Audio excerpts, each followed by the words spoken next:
Detik 1:30 pagi 7 Januari 2019. Tak kala ramai antara kita lena di ulih mimpi, 44 orang rekrut pegawai kadet Diploma Sains Kebombaan Siri 2 2018 di Akademi Bomba dan Penyelamat Wilayah Tengah Kuala Kubu Baru ABPM masih mengerah tenaga. Sebaik saja whistle ditiupkan, hanya 1 minit sahaja diberikan oleh jurulatih yang dipanggil cikgu untuk mereka tiba di tapak perhimpunan.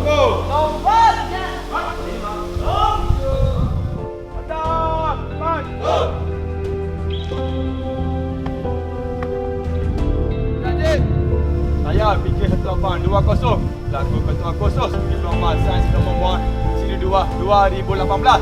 Dapur jumlah pegawai kadet seramai 44 orang, termasuk saya, siap sedia untuk menerima arahan seterusnya, Cik. Inilah yang mereka perlu lalui meskipun waktu sudah menganjak dini hari. Walhal 3 jam sebelum itu, mereka baru sahaja selesai melakukan pelbagai latihan ketikasan termasuk berlari 10 pusingan padang dan sebelum dibenarkan masuk ke bilik masing-masing untuk berehat.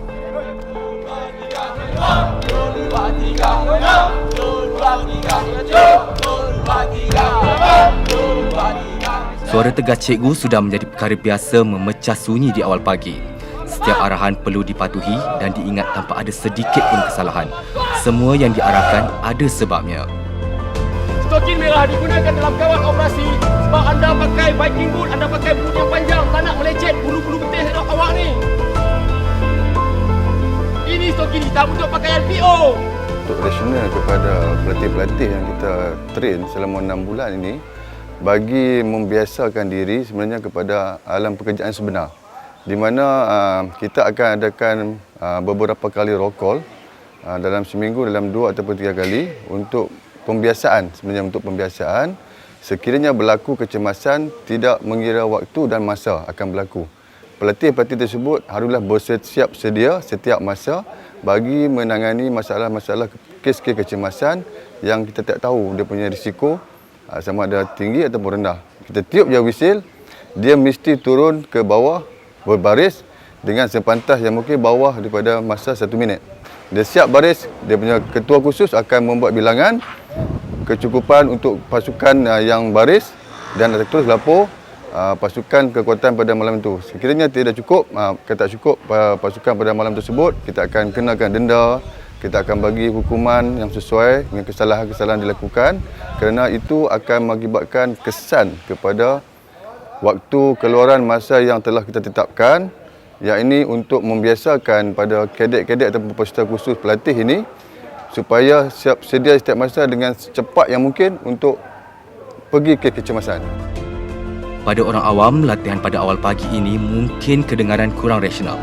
Bagaimanapun, inilah latihan yang menguatkan jiwa bakal pegawai kanan Wiramira ini. Kerana setiap masa mereka perlu bersedia apabila berkhidmat dalam pasukan kelab.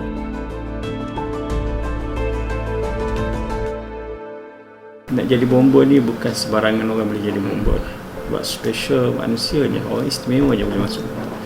Sebab bila kita jadi bomber, pertama sekali kita terpaksa mengorbankan keselesaan kita, keselesaan keluarga kita, mengorbankan masa kita untuk keharmonian orang lain, untuk kebahagiaan orang lain. Bagi contoh, banjir 2014. Pegawai kita terpaksa tinggal keluarga, tinggal harta benda untuk membantu orang lain. Jadi keluarga mereka ni terpaksa serba sendiri. Jadi keluarga pun kena faham tentang tugas sebagai bomber. Okey. Jadi tak ramai orang boleh memahami macam ni. Bukan setakat diri dia, tapi keluarga dia sendiri kena. Sebab itulah kalau tengok rekrut kita tu, sebulan pertama tu datang sini, mungkin tuan-tuan dah bercerita, sebulan pertama tu kita panggil proses detoxing. Macam kita nyahkan benda-benda unsur-unsur yang tak baik kat dia ni. Kita freekan mereka ni, baru kita masukkan ilmu-ilmu kita. Okay, jadi sebulan ni adalah yang sangat menyakitkan bagi orang yang terpilih ke bomber. Sangat menyakitkan. Sebab kita putuskan hubungan-hubungan luar. Dia orang terlalu buat apa kebiasaan dia orang buat. Kita train dia seperti mana kita nak. Okay. Jadi dia terpaksa berjemur panas sampai kepala. Biasa orang rambut panjang apa, kita cukur kepala dia, bukan cukur lah nombor 1 tu. Tak semua orang suka macam tu. Jadi sebab tu kata nak jadi bomber ni susah. Bahkan training bomber ni saya rasa lebih teruk lah berbanding dengan uniform lain. Dan ramai mereka ni gagal dalam bulan pertama ni. Baru ni ada baru 2-3 orang lah yang minta nak keluar. Dan saya bila mereka nak keluar, okey, you keluar, kita bukan panggil you datang, you memang memohon. Kita nak orang yang betul-betul ikhlas, betul-betul committed, betul-betul jati diri tinggi, baru boleh kerja bomber. Cabaran bagi kita lah. Okay, nak melahirkan orang yang macam ni lah. Jadi dalam masa 4 bulan setengah tu mungkin kita sukarlah. Tak semua yang berjaya. Jadi sekarang ni saya tengok bomber ni satu jabatan yang disegani lah. Kalau kita tengok dalam viral pun dan kajian-kajian pun, jabatan pekerjaan yang berisiko sekali, nombor ni top 1 lah dari Malaysia ni. Selain itu nombor 1 pun berisiko. Jadi kalau personal tu dia minat dengan, sebab ada semua orang dia suka mengambil risiko, dia enjoy dengan risiko. Sebab bila dapat mengatasi risiko tu, dia rasa berjaya, dia rasa enjoy, dia rasa proud. So kalau orang macam ni bekerja dalam bomber, yang ni the best personal yang kita dapat. Reaksi yang diberikan Mat Ali itu ada benarnya, kerana dalam kunjungan saya bersama juru video Halim Saleh dalam tempoh 24 jam di akademi itu jelas memberi gambaran bukan mudah bergelar anggota bomber dan penyelamat Malaysia. Latihan mereka berakhir pada jam 4 pagi dan hanya mempunyai masa sejam sahaja untuk berehat. Sejurus jam 5 pagi, mereka perlu bersedia untuk menunaikan solat subuh berjemaah.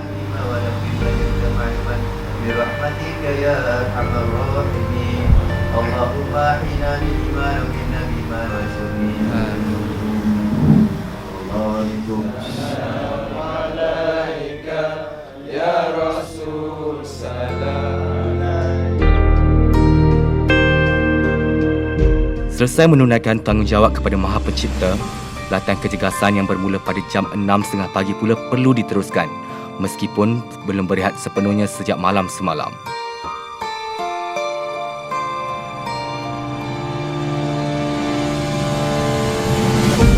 Bukan sekadar perlu mempunyai ketahanan dari segi kecergasan mental dan fizikal, Bakal pegawai kanan anggota bomba itu juga sentiasa dipantau dari segi kekemasan diri dan kebersihan bilik.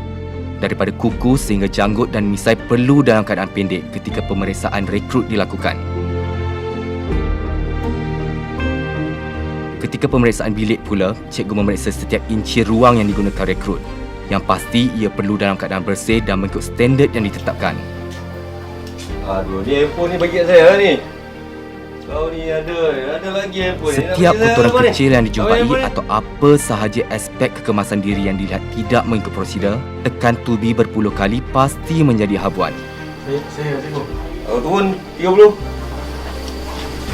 2, 3, 4, 5, 6, 7, 8, 9, 10, 11, 12, 13, 14, 15, 16, 17, 18, 19, 20, 1, 22, 23, 24, 25, 26. Okey, dari sini untuk pemeriksaan yang ni kita panggil dia adalah kit inspection. Okey, inspection ni akan dilakukan setiap pagi Isnin di mana pelatih-pelatih telah kita beri 2 hari untuk bersiap iaitu hari Sabtu dan Ahad. Tiada aktiviti dijalankan. So daripada situlah kita akan bagi masa dia mesti bersiap sedia pada Isnin pagi. Keadaan bilik dan juga bangunan yang mereka duduki mesti bersih. Okey, hubungan di antara kaitan dia dengan kerjaya lah. Kebersihan bilik mempengaruhi disiplin individu dan juga berkumpulan. Dan dalam Jabatan Bomba juga kita melatih supaya bekerjasama di antara kumpulan, di mana ini akan meningkatkan, satu adalah kerjasama dan yang kedua adalah dapat meningkatkan individu punya disiplin. Kenapa kita menitik beratkan aspek-aspek kebersihan selain daripada kita membuat kerja ketugasan yang telah kita berikan. Okey, ini adalah untuk mendidik setiap pelatih-pelatih supaya berdisiplin, menjaga kebersihan, attitude yang positif. Okey, inilah tuntutan daripada salah satu tuntutan daripada agama kita supaya dalam situasi apa sekalipun kebersihan adalah kita utamakan.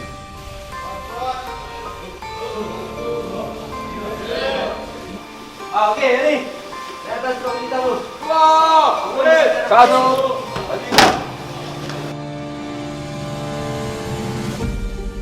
Pandang, depan. Bergerak ke kanan. Bertiga-tiga. Ke kanan. Pusing. Satu. Tarik kiri. Empat, jalan. Nasib mereka pada pagi itu tidak begitu baik kerana cikgu menjumpai pelbagai kotoran kecil yang dilihat besar dalam dunia unit uniform itu. Pebarisan kawat pada pagi itu bertukar kepada pebarisan menerima hukuman. Barisan kayu balak yang siap dipotong dengan berat antara 20 hingga 30 kg dipikul bersama sambil menggalas tong gas LPG. Tidak ketinggalan, disebabkan selai rambut peserta dijumpai di atas cadar ketika pemeriksaan, mereka perlu melilitkan cadar itu menjadi serban, kemudian mereka perlu berlari menuju ke padang kawat.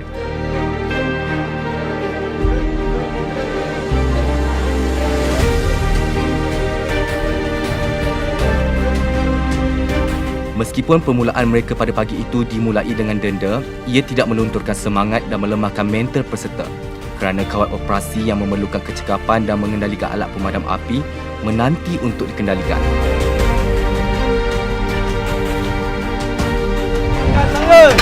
Lepaskan dia Allah. Kawat operasi adalah aktiviti melawan kebakaran dengan prosedur tertentu bagi memastikan setiap anggota bomba yang terbabit dapat mengendalikan peralatan, mengurangkan risiko kecederaan dan mampu menerima arahan dengan baik. Paling utama, ia bertujuan menjadikan operasi memadam kebakaran dapat diselaraskan dengan cekap.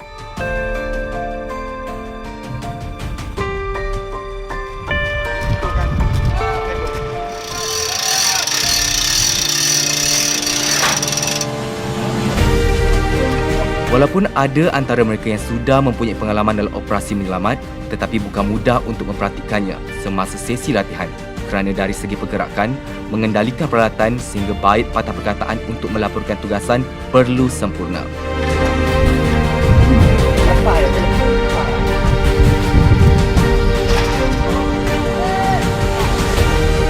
Tidak ketinggalan, mereka juga didedahkan dengan latihan intensif bagi mengendalikan kes-kes kecemasan di dalam kawasan yang mempunyai ruang terhad. Baju berwarna jingga yang dinamakan sebagai baju api sememangnya bukan pakaian yang selesa untuk dipakai kerana suhu badan si pemakai mampu meningkat sehingga 40 darjah Celsius. Hanya dengan latihan berterusan sebegini, mereka mampu membiasakan diri.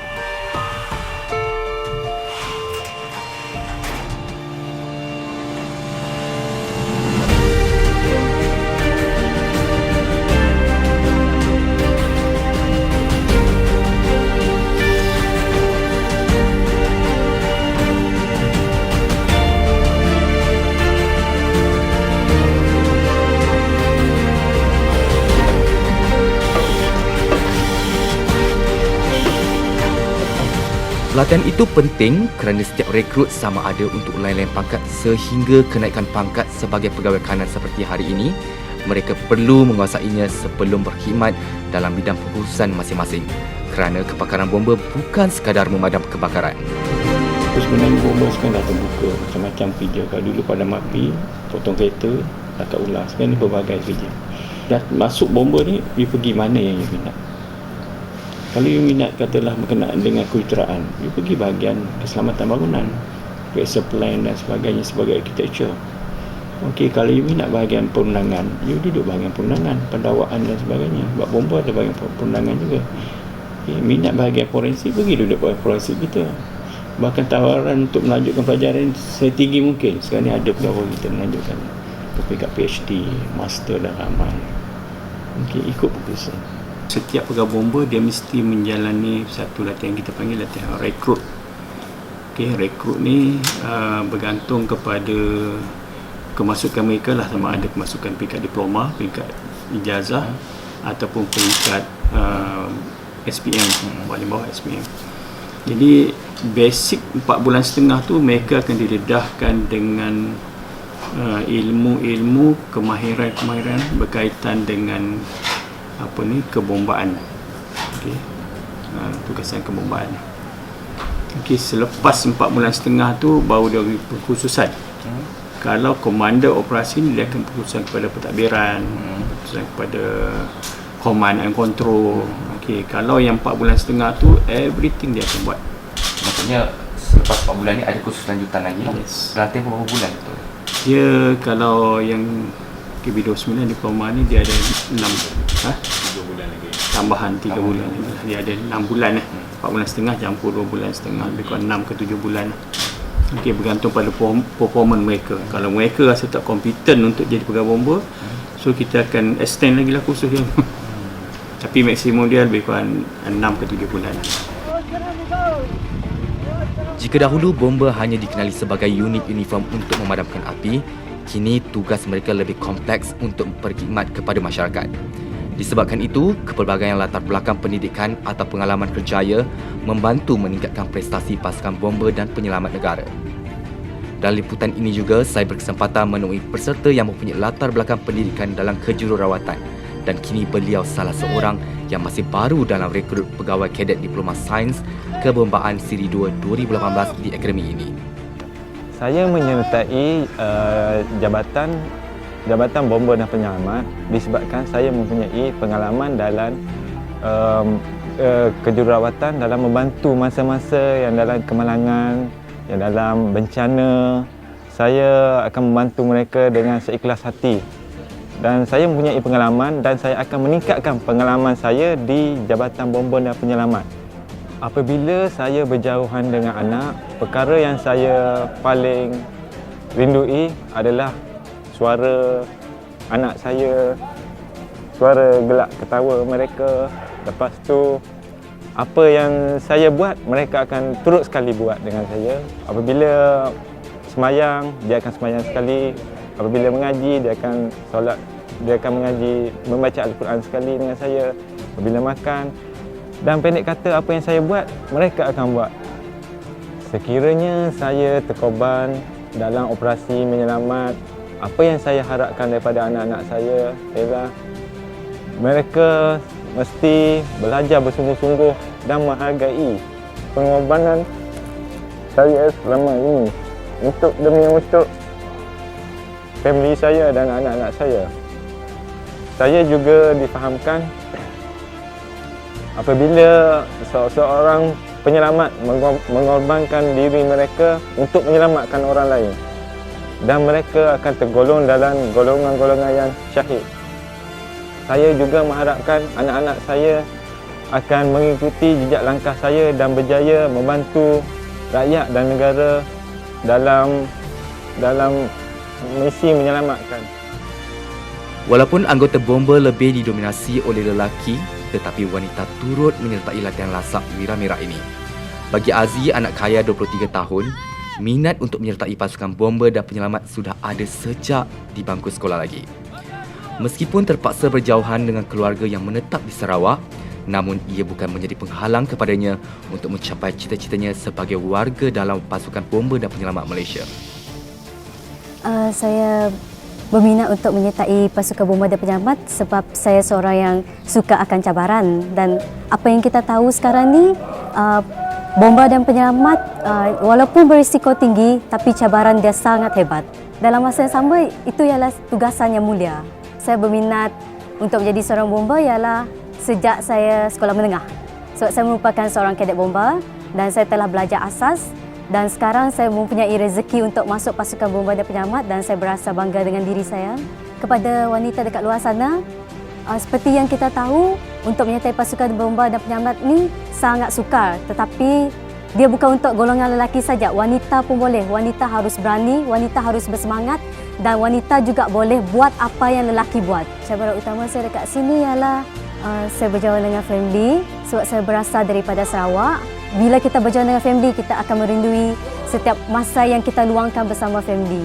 Kalau Aziz terkorban dalam operasi, apa yang saya harapkan untuk adik-beradik Aziz ialah Aziz harap adik-beradik Aziz dia dapat jaga ibu bapa Aziz dengan baik dan dapat memberi penghargaan dan supaya membuatkan ibu bapa Aziz berbangga.